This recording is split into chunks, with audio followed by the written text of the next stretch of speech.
Muy bien, ¿cómo están? Yo soy Ana Treyes desde Madrid. Como todas las semanas, vamos a conversar un poquito esta semana sobre un tema que es como una constante en nuestro país y es algo que parece que es como un círculo vicioso del que nunca terminamos de salir. Vamos a hablar de la violencia contra la mujer, pero vamos a hablar desde una perspectiva de la tolerancia, porque según una última encuesta que ha sido publicada por Promsex, que es una ONG que yo sigo hace muchísimo tiempo, que es muy seria, que usa data muy seria, el 73% de peruanos y peruanas tiene tolerancia respecto a la violencia contra la mujer. Y eso me parece que es algo que tenemos que reflexionar juntos y sobre todo hoy vamos a averiguar cuáles son esos factores que hace que todos seamos de una u otra manera tolerantes con este tipo de violencia. Además que el 25 de noviembre es el Día Internacional de la Eliminación de la Violencia contra la Mujer. Vamos a ver aquí, muchísimas gracias a todos los que se están uniendo. Los estoy viendo a todos, muchísimas gracias. Voy a conversar hoy día con Rosina Guerrero. Ella es directora ejecutiva de Promsex y ya está aquí. Rosina, ¿cómo estás? Hola Ana, ¿qué tal? Un gusto estar contigo. Igualmente para mí. Pues quería comenzar contigo hablando del feminicidio, que es como la causa más extrema y final de todo un proceso de violencia contra la mujer. Este año, la primera mitad estamos cerrando con 78 feminicidios, primera mitad del año, que es 11.4% más que el mismo lapso del año pasado. Igual es una barbaridad. Cada 39 minutos, además, según lo que he revisado, se denuncia un acto de violencia sexual en Perú. Cada 39 minutos.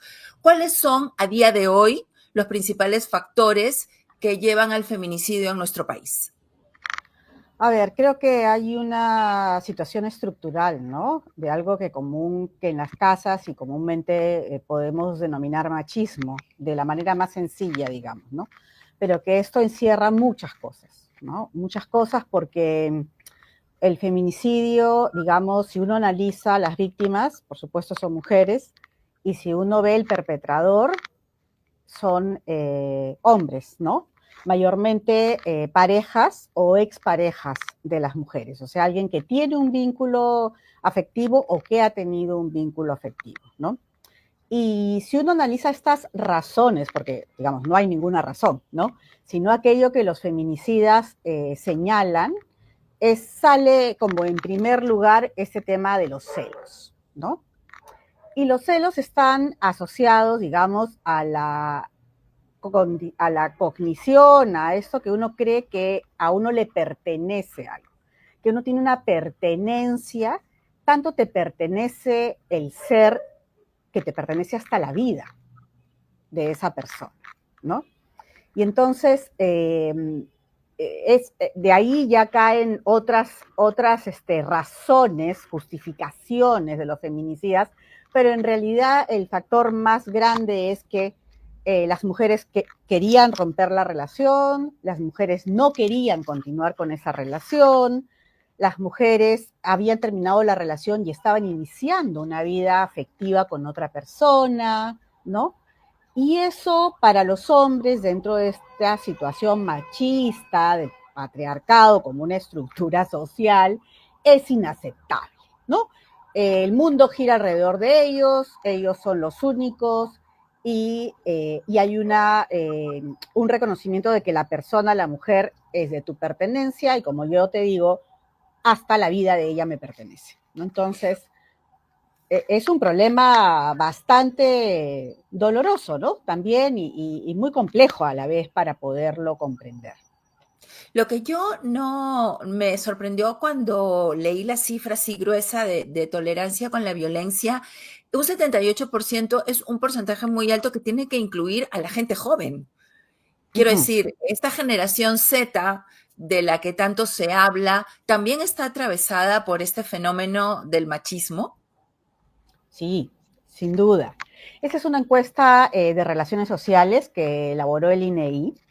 Y no es de sorprender también otro dato, no solamente las personas jóvenes, Ana, sino también las mujeres. Y eso es algo de lo cual tenemos que comenzar a hablar, ¿no? ¿Por qué? Porque todas las personas nos socializamos en un ambiente y para algunas cosas parece que el progresismo sí nos alcanzó, sí nos ha alcanzado, ¿no? Pero lo que está tras el cambio de las relaciones de igualdad es el cuestionamiento a un sistema de relaciones y, por supuesto, un sistema de poder, ¿no? Entonces, ahorita tenemos todo un fenómeno que se ha exaltado mucho, que tiene que ver con esto que se le denomina, por ejemplo, en las redes sociales como la manósfera, ¿no? Estos grupos de hombres que les echan las culpas a las mujeres porque no tienen relaciones afectivas, que le echan la culpa al feminismo porque ya las mujeres no se dejan o ya mucho, y que incluso ahora están cuestionando el voto de las mujeres en algunos países, ¿no? Entonces, eh, sí, aún creo que, y con la descomposición política que hemos vivido en los últimos tiempos, Ana, donde en realidad estos temas no han podido progresar en su debate nacional, sí, y con autoridades también altamente autoritarias, y ni qué decir, Ana, con ver en puestos de poder a personas que han tenido denuncias por violencia sexual, por abuso sexual, pues entonces la normalización y aquello que yo aprendí que es normal, pues se refuerza. Y ese es el peligro, en realidad, de tener autoridades que están vinculadas a estos temas y cuyos asuntos con la justicia han quedado impunes, ¿no? Porque el tema es la normalización y estamos en un momento de alta normalización hacia la violencia contra las mujeres. Puntualmente quieres decir, o sea, por ejemplo, si un joven, yo te voy a hacer un paralelo con lo que pasa aquí en España, donde los conservadurismos también están resurgiendo, por eso también quería hablar un poco de este tema, ¿no? El entorno que quita esperanza a los jóvenes, ¿no? Les quita la posibilidad de un trabajo digno, les quita la posibilidad de comprar una vivienda, les quita posibilidad de estudiar porque la vida se ha puesto muy cara Uh -huh. y los políticos, digamos, dan un mensaje absolutamente caótico. Todo eso influye aquí, en España, para que estos conservadurismos vuelvan a resurgir, entre otros factores. Es más o menos lo mismo que me estás diciendo que está ocurriendo en Perú, ¿verdad?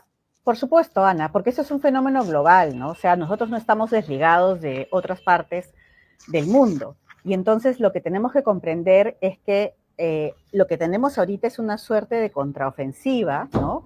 De una propuesta que no solamente es económica, social, digamos, en nuestros países, sino que tiene en sus raíces de manera muy profunda el mantener la desigualdad y la inequidad, ¿no?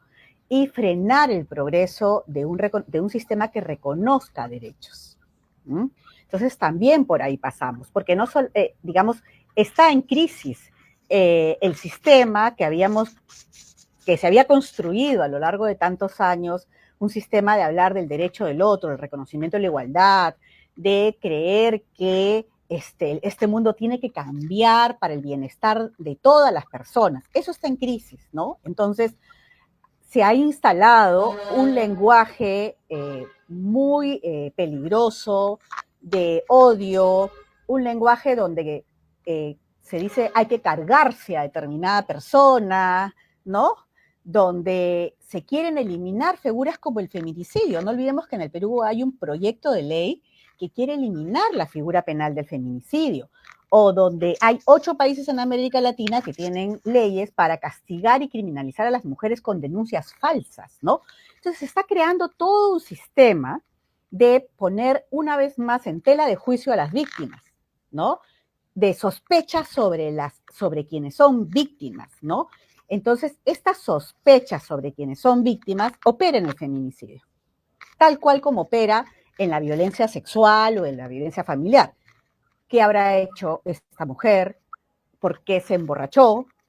¿Por qué le fue infiel a la pareja? ¿No? Y entonces la responsabilidad está escalando, ¿no? Antes, por lo menos, habíamos logrado, yo creo, hasta hace unos 5 o 6 años, que esto sea políticamente incorrecto, Ana.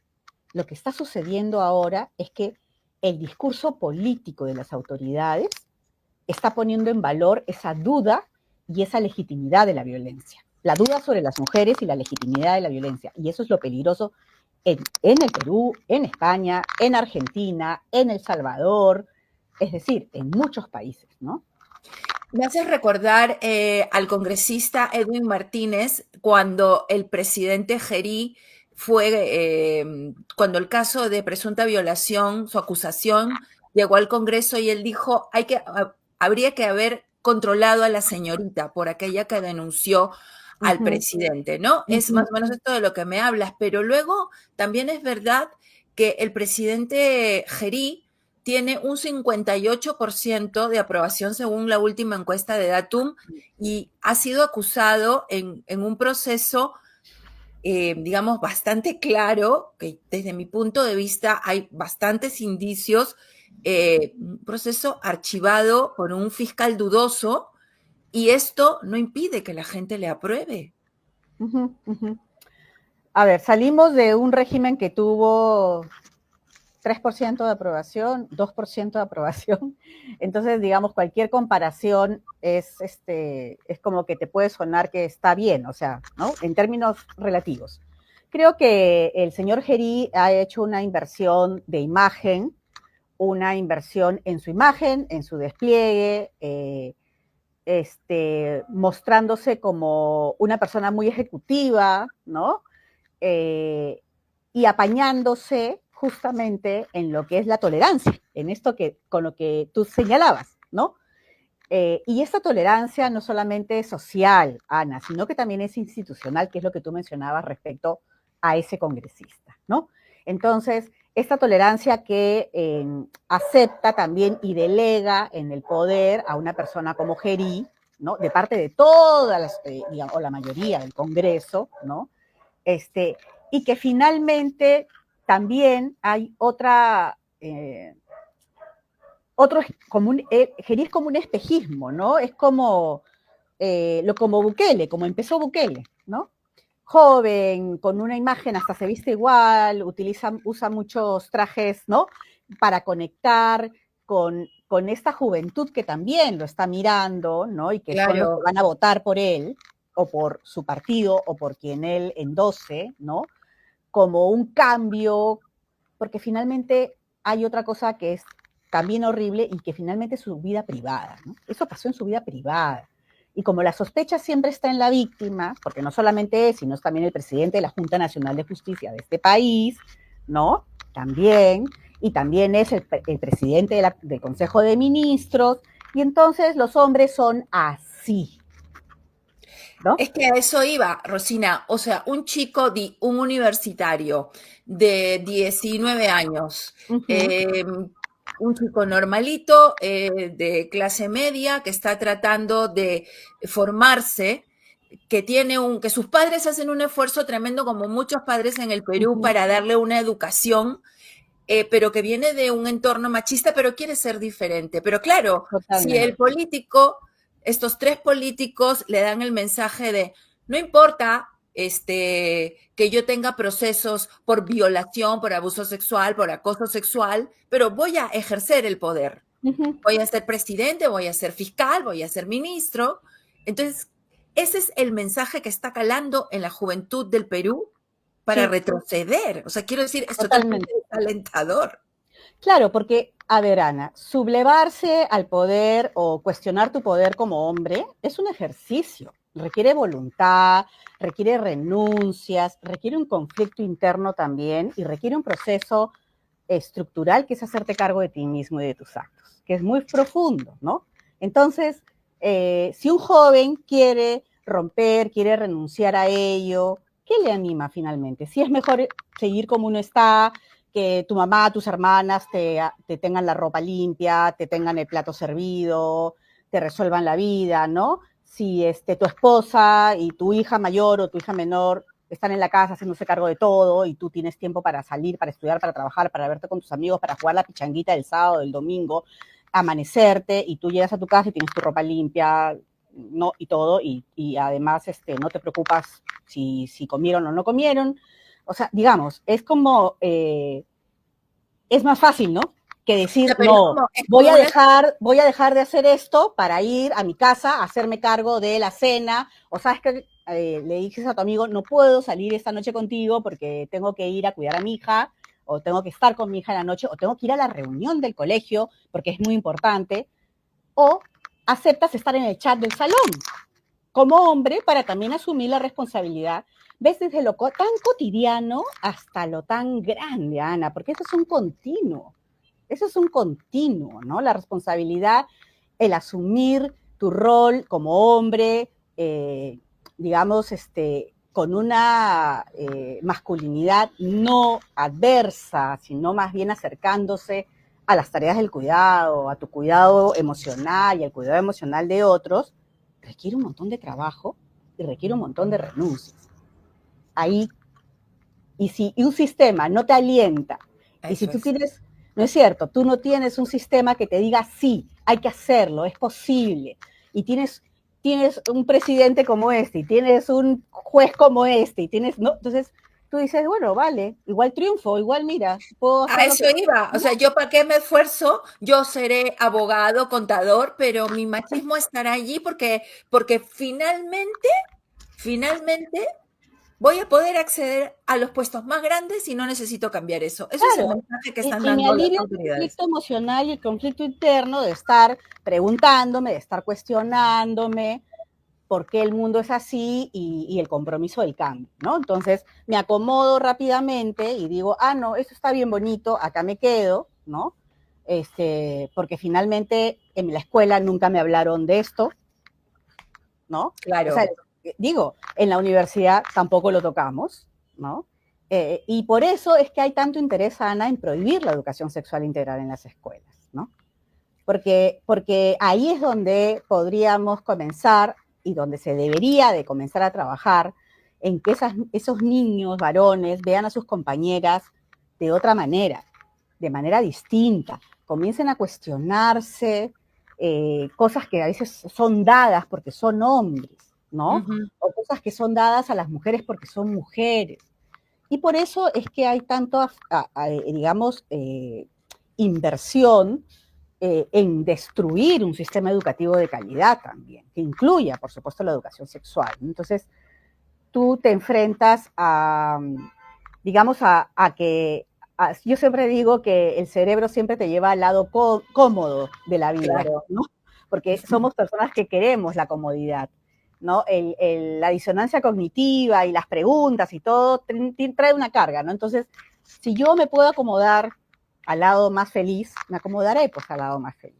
Claro, pero eso también desgraciadamente ocurre para mujeres. Quiero decir, Uh -huh. la afectación, el mensaje político, el mensaje de base, que ya hemos retrocedido con esta arremetida y con este desaliento estructural que tenemos, más el mensaje político, a las mujeres también, a muchas también les hace creer que mejor seguimos con el patriarcado, ¿no? Y nos quedamos calladas y Santas Pascuas. Es que también afecta a las chicas jóvenes que estaban hasta hace poco efectivamente en otra actitud. Uh -huh. Yo creo que todavía hay un movimiento juvenil que está ahí desde los territorios, desde las comunidades resistiendo de manera muy fuerte. Sí. Pero tú ahí lo que tienes con las mujeres, Ana, es la impunidad. A ver, durante años, todas las reformas políticas, ¿no? De política pública, reformas judiciales, se hicieron para que las mujeres denuncien. Y alentamos a las mujeres a denunciar, a romper el silencio, ¿no? A no tolerar. ¿Y cuál fue la respuesta que les dieron, que el sistema le ha dado a las mujeres? ¿No? A ver. Cero, cero, Cero, cero. No, ¿no? no, no hay, no Así hay, es. no hay. No hay, pues. Entonces, ¿qué pasa? La mayoría de las mujeres víctimas de feminicidio, Ana, han tenido hasta medidas de protección, ¿no? Otras murieron esperando las medidas de protección. Porque el feminicidio no ocurre como un hecho así abrupto que, ¿no? Ese no es lo regular, ¿no? Lo regular es una cadena de violencias largas, ¿no? Uh -huh. Donde las mujeres tienen un contacto con el Estado, sea con el Centro de Emergencia Mujer, sea con la Fiscalía, sea Ajá, con la policía, se acercan. así es. y no reciben por parte de quienes tienen que protegerlas la activación de un sistema. Entonces, Así. ¿qué cosa es mejor? ¿Poner en riesgo tu vida? La de tus hijos, porque los feminicidas a veces también hay casos que matan a los hijos y matan a la expareja o a la pareja, Así a es. la suegra. O sea, entonces, estamos hablando de una evaluación que no es muy difícil de hacer, ¿no? Mm. No, no es muy difícil decir, a ver, vamos a ver, a llevar esto en paz, ¿no? Para ver cómo tolero, cómo también sublimo emocionalmente, tolero esta carga, esta situación, porque en realidad no tengo a dónde ir. Por un lado, ¿ya? Por un lado. Pero por otro lado también hay esta tolerancia y nos enfrentamos también a un sistema internalizado, porque lo que tenemos que tener es que, de comprender, es que el machismo no está afuera, no es en la sociedad, el machismo está acá,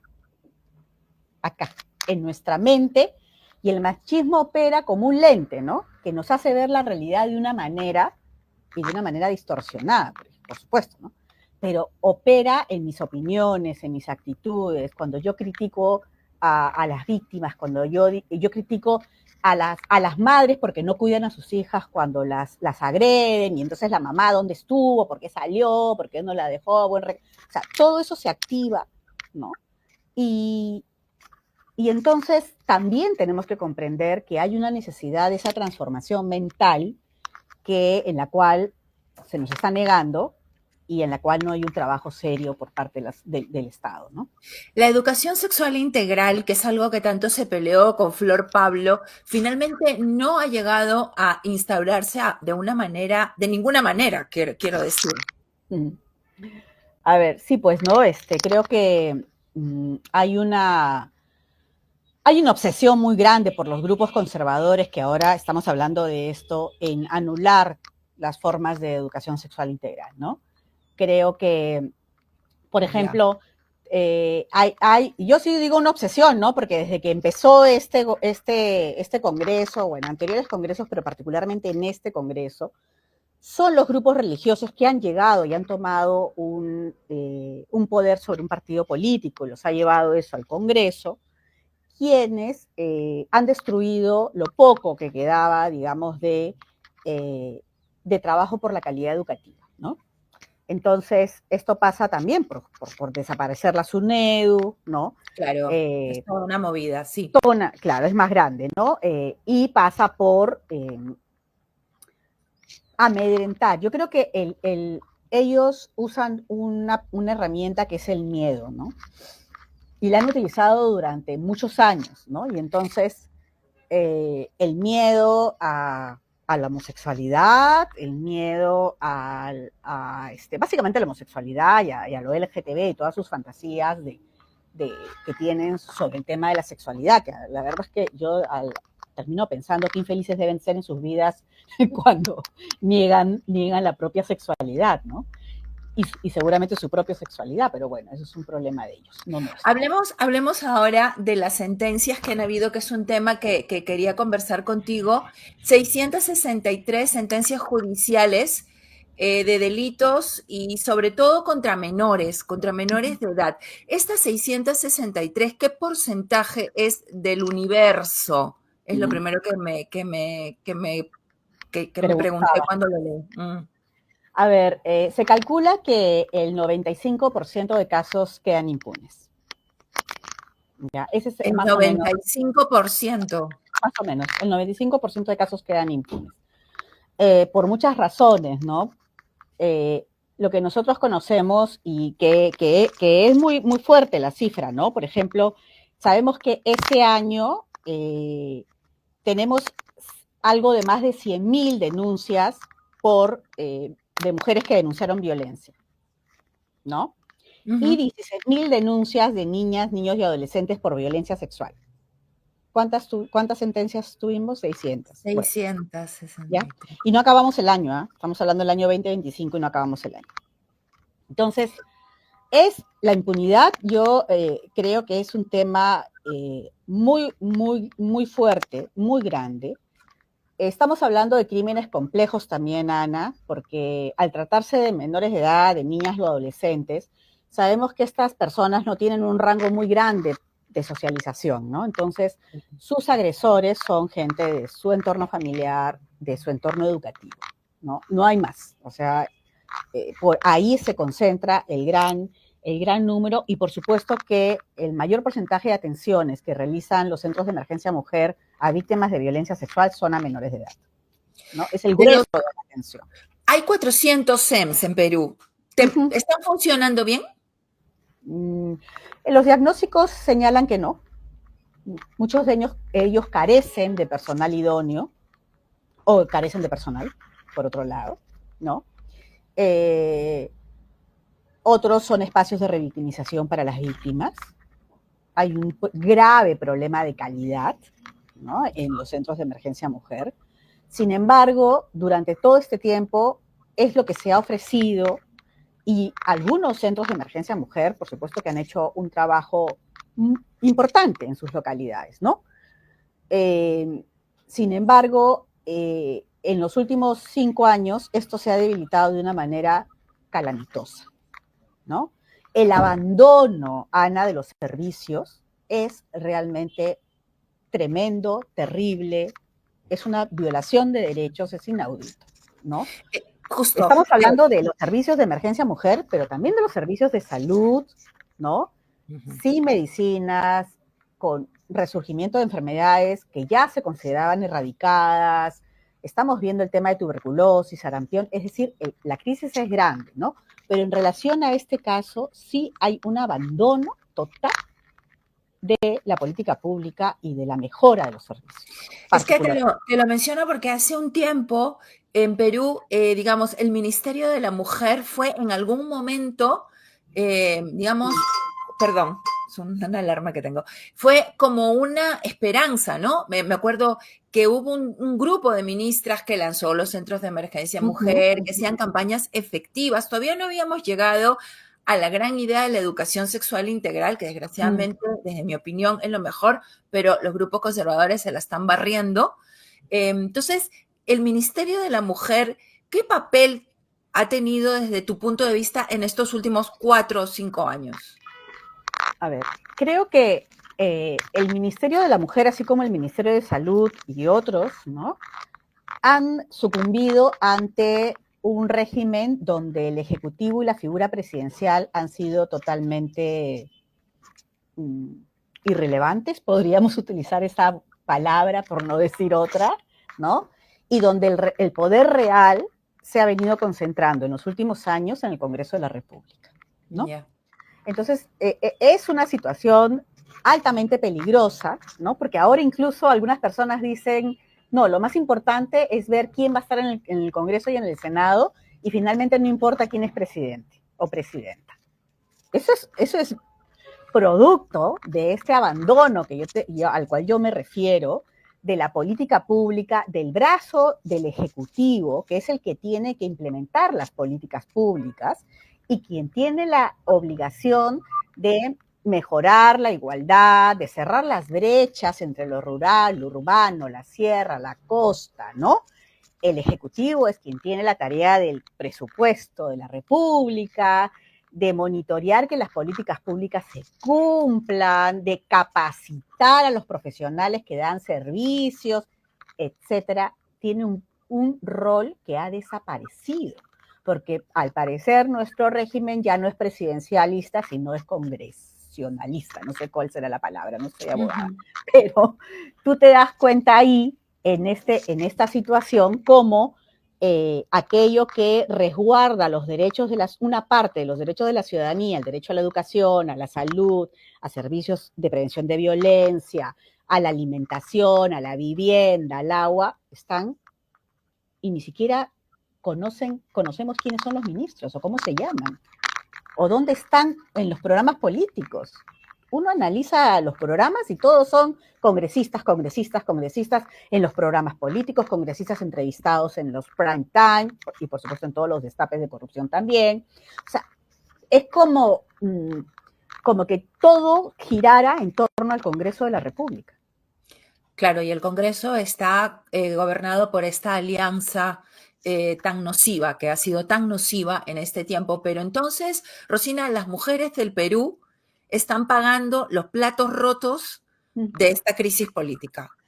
Sí, claro, claro que sí, porque Estamos además, ya Ana, en el abandono total, porque esto no lo podemos leer sin un contexto de empobrecimiento, la pobreza ha crecido, sin un contexto de trabajo informal o trabajo precario en el cual las mujeres nos insertamos y también los hombres se insertan en un trabajo precario, ¿no?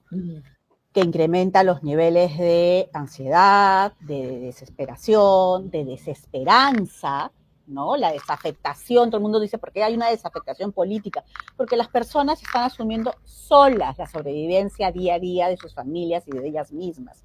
Porque al final, ¿quién será congresista? ¿Quién será, no? Si nunca me protegió en estos últimos años, no me ha protegido, yo he salido sola, solo. El día a día consume mucha energía de las personas y particularmente de las mujeres, ¿no? Entonces, hay, no, digamos, este incremento, estos casos de feminicidio, este incremento de la violencia, todo lo que está sucediendo, esta descomposición social, también tiene una explicación que no puede darse por fuera de la sobrevivencia día a día de las personas que en el país también hay un gravísimo problema de mujeres que tienen jornadas extenuantes de trabajo, ¿no? Y que en realidad y que están en la no la informalidad. están pasando bien. Claro, claro.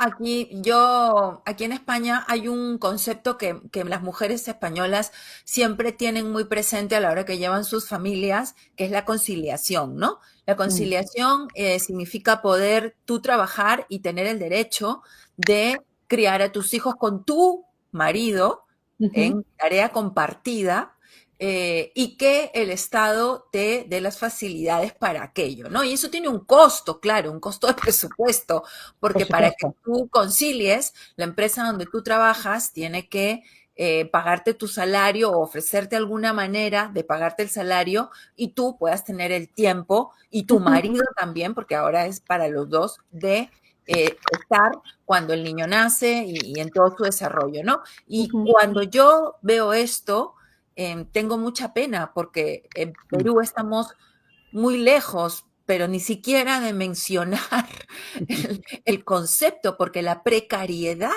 en la que trabajamos o en la que trabajan las mujeres que viven en Perú es tremenda, pero es tremenda. Basta con ver las imágenes de cómo se movilizan, del miedo con el que andan en la calle, de los peligros a los que están expuestas. Entonces, bueno, perdón, pero es que me da No, mucha. no.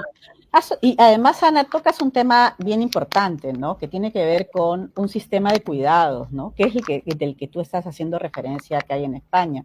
Aquí hay una ley de cuidados que está en el Congreso hace, no meses, años.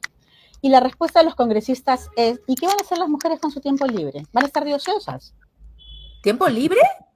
Sí, tiempo libre, dice que no, que por qué la conciliación, por qué una política nacional de cuidados, no, no, no, no, no, ¿por qué ellas? Perdona, los congresistas dicen que una ley Claro, para que la mujer tenga digamos, un espacio, un tiempo conciliado con su trabajo para poder criar o cuidar a una persona, su madre, su ujú, padre, ujú. ¿eso es que dicen tiempo libre? Tiempo libre, claro, tiempo libre, porque la política de cuidado habla que el hombre también sea corresponsable y que el Estado, como tú bien dices, tenga mayores políticas públicas que le permitan a la mujer no trabajar las 3 jornadas laborales que se hace al día, ¿no? Claro, es que nadie se da cuenta de eso. Nadie se da cuenta de ese pequeño detalle, ¿no? Entonces, o que los hombres tengan una semana después del nacimiento de su hijo y las mujeres los meses, ¿no? Los meses que le corresponden. Entonces creen que con una semana libre el hombre ya está. ¿Para qué más? ¿No? ¿Quién va a pagar ese sobrecosto? Sobrecosto.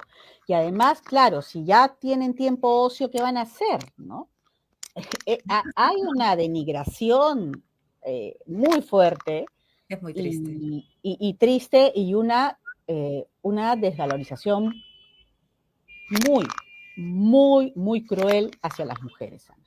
Sí, Yo yo creo que creo este que discurso es también misógino, es también, o sea, es también, eh, de inferioridad, de tratarnos como las empleadas de los hombres, ¿no? Por supuesto, por Eso supuesto. es. Una de las cosas que uno siente cuando va o vive en otros países, no solo aquí, aquí España tiene también sus grandes fallos, ¿vale? Pero hay una lucha, hay una conciencia. Y Ujú. hay otros países donde lo tienen mejor y otros donde lo tienen peor, pero sí que se nota mucho eso que tú has dicho. O sea, eh, no soy, ninguna es la empleada de su casa, ninguna. Ujú. No, Ujú. no lo somos. Y, Hacemos las cosas de nuestra casa, pero no lo sí, somos. y no pasa por no amar, ¿ah? Porque acá se confunde con la mala madre o la mala esposa que no cuida porque no ama, ¿no? No, Y porque no. piensas en ti porque eres una egoísta. No, y ese es el juego al que nos quieren hacer caer, ¿no? Que el pensar en una misma es un acto de egoísmo, que el rebelarse contra la violencia hacia una es un acto, piensa en tus hijos. Estamos hablando de muchos mensajes que son de mucho sentido común, Ana, pero que en el fondo son nocivos, son altamente violentos para las mujeres, ¿no? Entonces las mujeres piensan en tus hijos, no pienses en ti, tú ya dejaste de ser mujer, ahora tú eres madre, eres esposa. Hay una serie de dispositivos sociales que actúan para sostener este sistema en el cual nos encontramos, ¿no? Y ese dispositivo social, como yo te vuelvo a decir, no está flotando en el aire, no, está en la crianza, en lo que los chicos están tomando su desayuno chiquititos, estás en el desayuno y ves una noticia. Y entonces la mamá dice, qué barbaridad, ¿cómo es posible, pobre niña? Y después tienes la reflexión del papá. Sí, pues, ¿dónde habrá estado la mamá? La mamá se queda callada por no acrecentar la pelea y no hacer una pelea, pero cuando la mamá dice, ¿cómo que la mamá y el papá? No, ¿qué cosa el papá tiene que trabajar, ¿verdad? Y se genera la pelea en la casa. Entonces el niño y la niña están ahí mirando al papá y a la mamá que de un tema de X se internalizó a una pelea familiar. Entonces, Yo vaya. creo, yo quiero que esta conversación sirva también para que las que nos ven, mis compatriotas peruanas sepan que es posible, es duro, pero es posible ser madre, ser persona, ser periodista, ser trabajadora, o sea, sí es posible, y sobre todo compartir con la pareja. Yo, eso a mí sí ha sido una gran lección de vida esta de venir a vivir aquí, ¿no? Es una cosa que yo creo que por algo pasó y yo me revelo, ¿no? Me he revelado, por supuesto. Es que es muy Total. fuerte porque llega un momento en que dices, no, no, no, o sea, soy yo, lo que más quise fue ser madre, sí, pero también mi yo está ahí y entonces el rompecabezas hay que volver a armarlo con mucho Sí. esfuerzo, pero luego el carro anda y entonces yo lo que quisiera es saber por qué en Perú la política ha degradado de esta manera a las mujeres, ¿no? Que no se permiten Mm, ser mm. ellas, no se permiten considerarse. Esa es la rabia que me da. Sí, Pero bueno, y creo que lo que tú dices algo es bien importante, Ana, y es que las niñas sigan teniendo referentes mujeres en la vida pública, en la televisión, en los cines, en la política, mujeres decentes, mujeres que logran tener esa conciliación entre la vida familiar y la laboral, tengan espacios laborales dignos, libres de acoso, libres de violencia, libres de redes de prostitución, tengan espacios seguros para ellas, y por eso es tan importante seguir promocionando los liderazgos de las mujeres, porque totalmente. de eso se trata. Y hablamos de los liderazgos de las mujeres en comunidades, en mi distrito, en mi provincia, en mi región, en mi centro poblado, los liderazgos de mujeres y más liderazgos y más liderazgos y más liderazgos. Justamente a propósito de esta desestructuración que hay en todo el sistema para los derechos de la mujer en el Perú, yo te quería mencionar el ejemplo de Rosemary Pioch, que Uh es -huh. una lideresa guajún que yo Sí. entrevisté y que denunció valientemente las violaciones de las niñas a Guajún, Sí. nada menos que por sus profesores, que eran los que estaban allí violando, y además en medio de eso el SIDA que aparecía y la fiscalía que había puesto un fiscal más y entonces eran 2 fiscales para 600 casos. Entonces ahí es donde se ve el liderazgo de ella, ¿no? De Ujú. seguir luchando, pero la desestructuración, la pobreza, Mm. la crisis política nos ha llevado a este abandono. Sí, yo recuerdo mucho cuando esto estuvo digamos, en las noticias y en primera plana, y recuerdo mucho dos declaraciones, uno del ministro de Educación y otro de la ministra de la Mujer, diciendo que esos eran temas culturales, propios de la cultura, ¿no? Y también recuerdo mucho el pronunciamiento de asociaciones indígenas diciéndoles, esto no es parte de nuestra cultura, ¿no? Entonces, si tú tienes dos autoridades y que no se movilizaron, ¿eh? Que no fueron, que no llegaron, que no, no se indignaron ni siquiera. Ya, o sea, indígnate, ¿no? Un poquito. Muestra preocupación, solidarízate. Tantas maneras de mostrar humanidad en tu actuar y no simplemente señalar y decir, esas son prácticas culturales. Ahí ya está. Y aún así hayan sido prácticas culturales, si son nocivas, si degradan, ¿no? No Ya. deberías de actuar. Entonces, ese es el tema cuando, digamos, y todo es cultural, y el embarazo también en niñas es cultural, y entonces bajo la cultura se engloba y se mantiene la total impunidad. Pero creo que ejemplos como los que tú has dado de estas mujeres indígenas, hay muchos. Sí. Nosotras conocemos mujeres valientes en distintos territorios del país, mujeres que siguen apostando por el cuidado individual y por el cuidado colectivo de sus familias, de sus grupos, de sus comunidades, ¿no? Y ojalá que yo sí creo que algo que no pueden hacernos es robarnos la esperanza, Ana. Y la esperanza se pisa en que el trabajo no puede decaer y en que a más violencia y más propuestas contrarias a los derechos, las organizaciones y todas las organizaciones que apostamos por los derechos tenemos que seguir trabajando de manera más tenaz, ¿no? ¿Y qué pasa con los medios de comunicación? Porque hubo un tiempo también en que los medios de comunicación se comprometieron Mm. para poder tener como protocolos, ¿no? A la hora de Ujú. tratar los casos de feminicidio, para no revictimizar. ¿Cómo está? ¿Cómo ves tú ahora esto? A ver, creo que los medios de comunicación se han alejado mucho a estos temas y no son para abordarlos de una manera a veces poco cuidadosa, ¿no? Eh, Creo que hay también, lamentablemente, una consigna también seguramente de no abordar los temas. Nosotros últimamente tenemos muchas dificultades para que medios de comunicación de señal abierta, por ejemplo, tomen estos temas como temas de agenda, como temas importantes. Ojalá que en marco de un debate electoral, no sea por ser sensacionalistas o por ser otras cosas, aborden estos temas, coloquen esos temas a los candidatos presidenciales, candidatas, a quienes quieren ir al Senado, a la Cámara de Diputados, de congresistas, porque en realidad creo que sí lo podemos decir como una especie de creer que porque estoy en un medio de comunicación o soy una mujer con estudios o periodista, yo estoy protegida de la violencia, o mi hija o mi hijo va a estar protegido de la violencia. Y creo que eso es una lucha también de los medios de comunicación, en lo personal, en lo colectivo, ¿no? Entonces, sí creo que hay ahorita un tema muy preocupante de mucho acoso contra mujeres periodistas en mi país. Hay casos muy emblemáticos, ¿no? Que todos conocemos, como Paolo Gas, por ejemplo, ¿no? Ay, Pero hay otros casos, como nunca antes se ha visto asesinatos de periodistas, Ana, en el Perú. Es uno de los gremios más, donde ha escalado más la violencia. Y creo que donde hay violencia y donde hay persecución judicial y política, también hay una suerte de autocensura.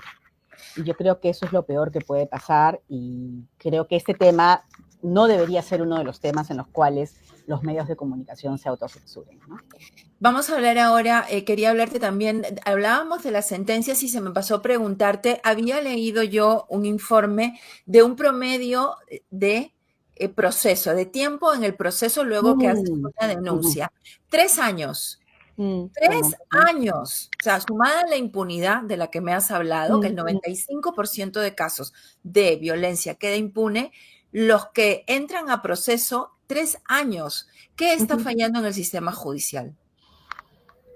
A ver, 3 años a veces en el mejor de los En el casos, mejor pero de los hay casos. mujeres que llevan un año esperando medidas de protección, Ana. Medidas de protección contra su vida, medidas de alejamiento del agresor. Un O año, sea, el primer nivel de medidas, digamos, pero el digamos. más importante Lo que se también, pide más claro, rápido, que es una medida que de debía ser emergencia, claro. célere, de emergencia, está en riesgo de la vida, un año esperando la restricción, el alejamiento, ¿no? A ver, están fallando muchas cosas en el sistema judicial, ¿no? Eh, que van en contra también de...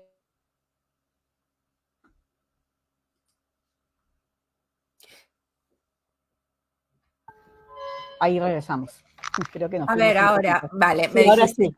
Sí, vale. creo que no hay una sola razón, no hay una sola explicación, ¿no? Pero estos procesos, una de las maneras para que las mujeres desistamos de un proceso es hacerlo lo más largo posible, ¿no? Y también hay lo que yo te comentaba, una alta tolerancia institucional hacia la violencia. O sea, eso no es solamente de la gente común y corriente que muestra la encuesta de Nares, que entrevista a las personas en los hogares. No, no, no. Esto mismo opera en el juez y en los jueces, las juezas, los fiscales, las fiscales. Es lo mismo. Porque nunca han tenido la oportunidad de llevar sus materias con un enfoque de género, por ejemplo, que les permita ver, ¿no? Entonces, esto que también pasa en las comisarías, ¿estás segura? No, ya pues, no, le vas a hacer daño, ¿no? Mira a tu familia, piensa en tus hijas y no les aceptan la denuncia, por ejemplo, a las mujeres. Sigue ocurriendo. Ya, la Sigue mujer ocurriendo. sigue ocurriendo. Entonces la mujer se enterca, batalla, tiene que dejar de trabajar, tiene que dejar de cuidar a sus hijos, mayormente es un hogar monoparental, está sola, tiene que pedir ayuda de un entorno para poder acudir a una audiencia, tiene que pagar a un abogado, abogada. Bueno, O sea, si está todo sumamos, absolutamente desestructurado. O sea, que una por supuesto, mujer, porque, a ver, o sea, ¿quiénes son las mujeres más vulnerables a la violencia? ¿Hay algún grupo especialmente diferente o tú dirías que es algo transversal? no, no hay quien es más vulnerable o no, sin embargo, hay, lo que sí pueden haber son algunos factores protectores, ¿no? Para ello. Mira lo que le pasó a la presidenta de México, o sea, si eso le pasa a una presidenta en la vía pública, te hace reconocer que es un tema, digamos, muy complejo, ¿no? Entonces, sí hay, pero sí hay personas que por sus condiciones de indefensión particulares están en mayor riesgo. Niñas, adolescentes, niños también, varones, ¿no? Ujú. Son personas que están en mayor indefensión. Personas que están afectadas por la discriminación, mujeres indígenas, mujeres afrodescendientes, personas LGTB, ¿no? Las Que mujeres son trans. mujeres trans particularmente, ¿no? Dentro de las personas LGTB. Entonces, la violencia está en la vida de las mujeres heterosexuales, cisgénero, por supuesto. Y, y ser una mujer con educación no te hace libre ni te vacuna contra la violencia, ¿no? Quizás sí una mujer con un trabajo que le permita tomar decisiones pueda dejar de seguir en el proceso de victimización y poder abandonar esa relación. Eso es otra cosa, ¿no? Pero una vacuna así completa, que tú digas, ah, no, ninguna mujer sí, con educación es víctima de violencia, falso, falso. Porque si tú ves la educación de los feminicidas, todos terminaron la secundaria, tienen secundaria completa, o sea, han pasado por el sistema educativo completito, ¿no? En el caso de los feminicidas. O sea, no hay una relación entre que poco conocimiento, poco estudio, y entonces por eso eres feminicida, ¿no? Y en el caso de las mujeres es lo mismo, ¿no? Mujeres universitarias que son víctimas de violencia, ¿no? Entonces, no hay en realidad eh, esto que te comento de una vacuna, sí hay poblaciones que están en más indefensión, definitivamente, pero justamente por eso se habla de una violencia de género, ¿no? De una violencia que está marcada, las víctimas, esto tiene un rostro femenino, Claro, claro. O sea, sea de mujer trans, de mujer cisgénero, tiene un rostro, la violencia tiene un rostro femenino. No, es que me refería al porque te preguntaba porque al final cualquiera se va a ir a dar de bruces con el sistema judicial. Eso es Sí, a donde iba. O sea, sí. sea quien sea, se va a Ah, dar sí, de por nariz. supuesto. Sí, por supuesto, claro que sí. Porque si tú eres una mujer que tiene recursos económicos, es probable que también estés con una pareja que los tenga. Y entonces aquí se inventen estas cosas de la alienación parental y se inventen estas cosas, ¿no? De poner en duda tu reputación sexual, personal, ¿no? Todo el caso se centre en destruir la reputación de esa mujer, quien por cuidar su trabajo y cuidar, por supuesto, su vida social, va a terminar desistiendo del proceso, ¿no? Rosina, para terminar, tenemos una ley que es la ley 30364, ley Sí. para prevenir, sancionar y erradicar la violencia de la mujer y los integrantes del grupo familiar. Uh-huh. Esta ley, ¿cómo la valoras? ¿Se ha hecho efectiva? ¿Tiene un reglamento? ¿Ha protegido?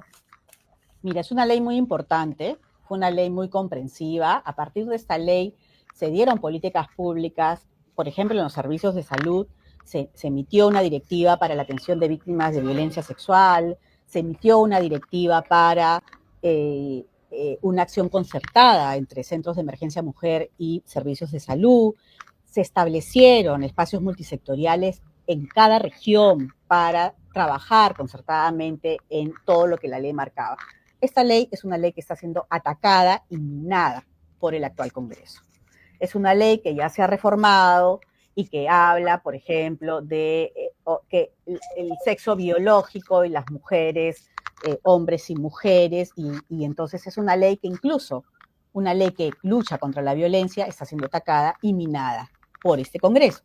Está el proyecto de ley de fusionar y también una iniciativa desde el Ejecutivo de desaparecer el Ministerio de la Mujer bajo un supuesto de fusión con otro ministerio, ¿no?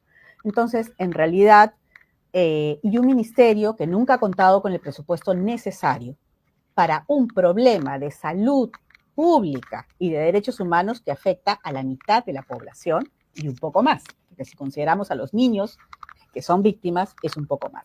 Es un ministerio que nunca ha sido una prioridad en términos presupuestalmente hablando, ¿no? Claro, sí. Nunca ha tenido la fuerza de poder plantear políticas transversales, porque también se eliminó, este Congreso eliminó la posibilidad de que el ministerio tuviera un trabajo que ya había surgido entre otros ministerios, este rol que tiene el ministerio de coordinar con todos los ministerios para trabajar conjuntamente por una igualdad de género, ¿no? O sea, se ha ido minando la ley poco a poco, con otros decretos, con otras modificaciones, y hoy día el Congreso, no sé si lo está discutiendo finalmente, porque estamos contigo, está discutiendo las modificaciones a la ley de igualdad de oportunidades, porque no les gusta la ley actual y porque quieren decir que acá hay dos sexos, dos géneros, y esta fijación con desaparecer a poblaciones que a pesar de que no aparezcan en sus leyes, existen, porque ellos creen que borrándolos de las leyes van a dejar de existir, como son las personas no binarias, las personas trans, las personas LGTB, ¿no? Y la diversidad. O sea, Entonces, Rosina, para no terminar, paran, no ya, paran, por eso Ana, quiero no decir, paran. yo, digamos, en estos últimos 10 años tenemos el Ministerio de la Mujer, tenemos la Ley 30364, tenemos el Sistema Nacional de Prevención, Sanción y Erradicación de la Violencia, tenemos, bueno, ya no tenemos el plan contra la violencia, pero luego tenemos un plan de acción conjunto para prevenir como política pública, una política nacional de igualdad de género que la están destruyendo, tenemos el programa Aurora, 3 líneas para llamadas, tenemos 400 SEMS, tenemos un sistema de justicia, pero nada funciona. Nada funciona para erradicar estructuralmente la violencia, ¿no? Pero no es porque tenga que desaparecer el ministerio o tengan que desaparecer los SEMS, porque a nadie se le ocurre que tiene que desaparecer el Ministerio de Justicia, ni el Poder Judicial, ¿no es cierto? A nadie se le ocurre que tendría que desaparecer el Ministerio de Economía, pero sí el Ministerio de la Mujer, vaya, ¿no? listo. Entonces, ¿por qué? Porque creo que sí creo que en algún momento en el país este fue un tema que se trató con seriedad, del cual se habló, se rompió el silencio, ¿no? Pero en una descomposición democrática como la que vivimos, esos temas no son temas de agenda, ¿no? O sea, Y entonces la política está congresal copada, está se ha cargado los así es. derechos de las mujeres. Y se los va a seguir cargando, ¿no? Y por eso hay también un trabajo muy desafiante, Ana, para las organizaciones de sociedad civil, y por eso se aprobó la ley, la nueva ley APSI, para pretender silenciar a las ONGs, que hemos sido en muchos momentos álgidos la voz de estas mujeres, hemos alzado la voz, hemos defendido a las víctimas, hemos llevado sus casos a tribunales, hemos logrado transformar la política pública, ¿no? Y es por eso que hay tanto interés y se ha aprobado esta ley, como yo te digo, para que sea un mecanismo de control, lamentablemente, no para mejorar la cooperación internacional, ¿no? O Entonces, sea, otra vez la mafia congresal, digamos, esta alianza congresal, otra vez, ¿no? O sea, toda la crisis política arrastrado a todas las instituciones que pueden hacer algo contra la violencia y por los derechos de las mujeres y también contra las instituciones que sí que hacen cosas contra la violencia. O sea, Promsex es una de ellas, ¿no? O sea, no estoy inventando, no, efectivamente no, han no, llevado casos, pero no solo ustedes, está Manuela Ramos, hay otras ONGs todas estamos siendo afectadas, todas estamos siendo afectadas, pero han hecho un trabajo, quiero decir, o sea, totalmente. hay Sí. ONGs y ONGs, ¿no? Quiero decir, esto tampoco discrimina y también se lo están cargando. Sí, sí, sí, totalmente. Yo creo que hay acá un interés muy direccionado contra las organizaciones que hemos estado luchando por justicia, por un país mejor, Ana. Porque a lo que apela la igualdad entre las personas, la igualdad de género, la no violencia, es un país que no solamente sea vivible para las mujeres, sino que también sea vivible para los hombres. Así Y es, Rosina. creo que ahí hay una estrechez de entender lo que es la propuesta feminista como una propuesta de bienestar para toda la sociedad. Bueno, Rosina, se me ha acabado el tiempo. Yo quiero agradecer a todos los que se han unido ahora en la transmisión. Ha estado bastante llenita y espero que todo lo que hemos conversado, que es mi idea de conversar con Rosina y con las siguientes personas con las que voy a hablar, de que se hagan una idea de qué es lo que realmente quieren como ciudadanos a la hora de votar. Que creo que eso es a lo que debemos apuntar como comunicadora yo y tú desde tu trabajo con la ONG Promsex. Es un buen mensaje para cerrar. Muchísimas gracias, Pensemos muy Rosina. bien nuestro voto. Pensemos nuestro voto. Las mujeres, sobre todo. Muchísimas Gracias, gracias por, Ana. Un abrazo muchísimas grande. gracias por estar conmigo. Un abrazo. La conversación va a quedar colgada, como siempre, en mi canal de YouTube y los espero la próxima semana. Tengo un par de entrevistas súper interesantes. Ya les iré contando. Adiós, Rosina. Hasta la Adiós. próxima. Gracias.